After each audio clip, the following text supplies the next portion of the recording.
سوء الظن گومانی خراپەکە هەموو شتێکە کە پێچەوانەی چاک و جوان و پەسەند بێ.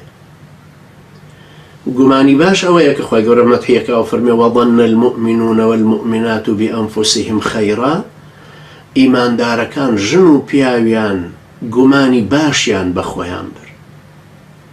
ئەمە لەسەر حادیسەی ئیفک هاتە خوار و بوختانەکەی کە بۆ خاتو عائیشەیان کرد خوا لێی ڕازی بێ کە یاوەران لە ناو خۆیانە گومانی باشیان پێبرد، هەم بە دایکە عائیشە خوا لێی ڕازی بێ، هەم بە سەفوان خوا لێی ڕازی. ئەمە خوای پەروەردگار مەدحی ئەمە ئەکات و ئەفەرمێ وەظەنە المؤمنون والمؤمنات بأنفسهم خەیرا، گومانی باشیان بەخۆیان برد. لێرە کۆمەڵگە مسلمانەکە ئەکاتەوە بە هی خۆت، تۆ خۆت ئەبێ گومانی باشت بە کۆمەڵگە مسلمانەکەی خۆت هەبێ، بە ئاهلی مزگەوت. تۆ خۆتی کە جیات کردوونەتەوە، تۆ خۆتی ئێستا ئەو کەسەی کە پار وەکو تۆ نەبوو بە مسلمانی دانانی، ئێ پار خۆشت بە مسلمان نەزانی. خوای گەورە فەرمێ ولا تقولوا لمن ألقى إليكم السلام لست مؤمن كذلك كنتم من قبل.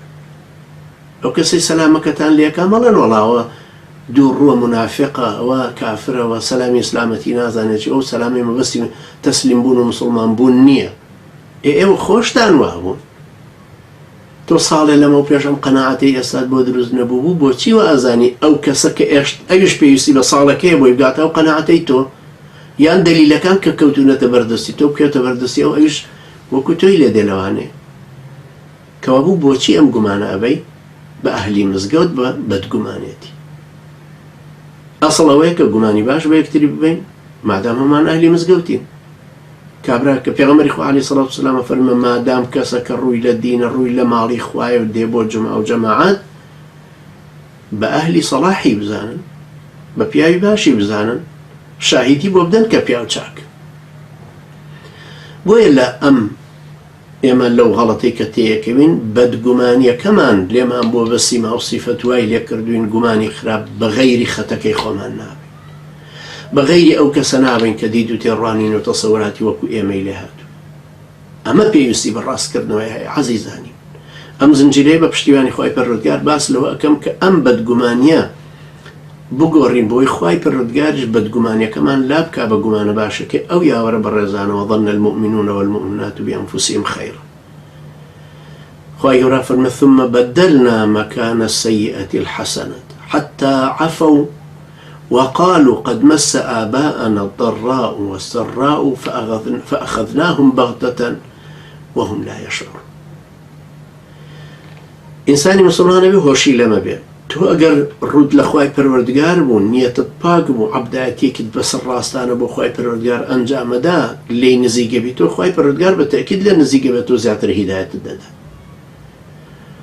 ئەمە وات لێ ئەکا کە کردەوە چاکەکانت زیاتر کە، کردەوەی خراپت لا کەم کات و خراپەکانیشت بۆ بگۆڕە بیکا بە چاکە. بەڵام ئەگەر بەعەکسەوە لێ کرد ئەو گومان باشەی کە پێویستە هەبێ کردت بە بەدگومانی.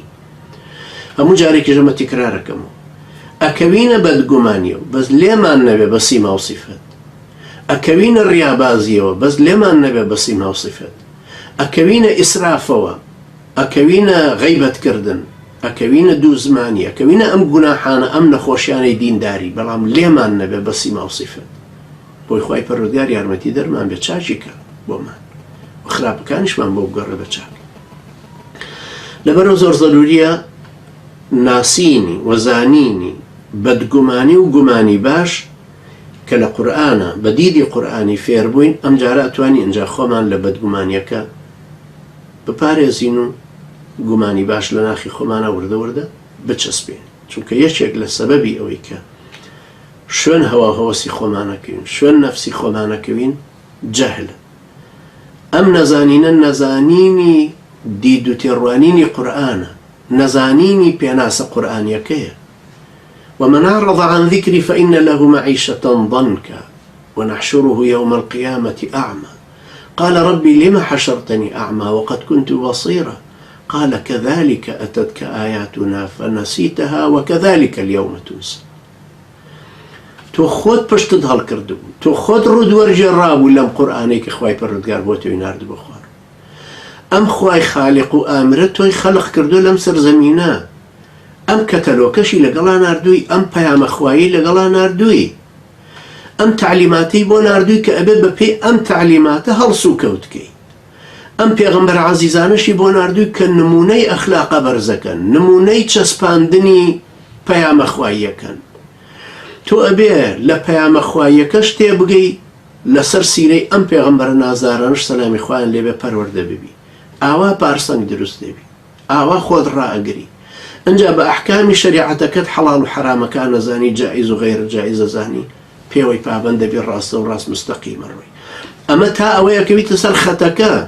ئەنجا لەسەر ئەم خەتە دوایی باڵا باڵا پلە ئەەکەیت، پلە پلە ئەچیتە باڵاتر، ئەچیتە سەروتر.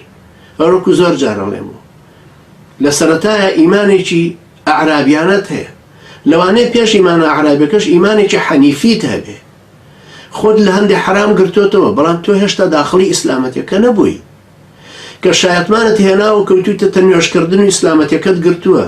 تۆ هاتوویتە مەرحەلەیەکی ئەعرابی، ئەشێ ئەم مەرحەلە ئەعرابیە بە 10 ساڵ و 20 ساڵ لەگەڵ تابێ. بۆیە پێویستە تایە بەردەوام بین ئەم حاڵەتە ئەعرابیەت کە چەندین ساڵ توو لە کێشە مەیەڵە، زوو چاچی کە بۆی بچیتە قۆناغێکی سەروتر وەرە و یەقین یا ئەیوهە الەذینە ئامەنوا ئامینوا بالله وەڕەسوولیه. ئەنجا ئەڕۆی بەرەو خوشوع و خضوع و ئیخبات و دەرەجاتی تر هەتا وەکو خواناسیەکەت ڕاستە بێت. خوای پەروەردگار یارمەتیدەری ئێمەش و ئێوەش بێ. خوای پەروەردگار یارمەتی دەرمان بێ لە چارەسەری بەدگومانیەکە کە لە ناخمانە دروست دەبێت. زوو گەڕێنەوە سەر گومان باشی بە ئەهلی مزگەوت و ئەهلی ئیمان. خوای گەورە بشمان خاتە ڕیزی ئەو کەسانەوە کە ئەهلی ئیمانن. أقول قولي هذا واستغفر الله لي ولكم وجزاكم الله خيرا والسلام عليكم ورحمة الله وبركاته.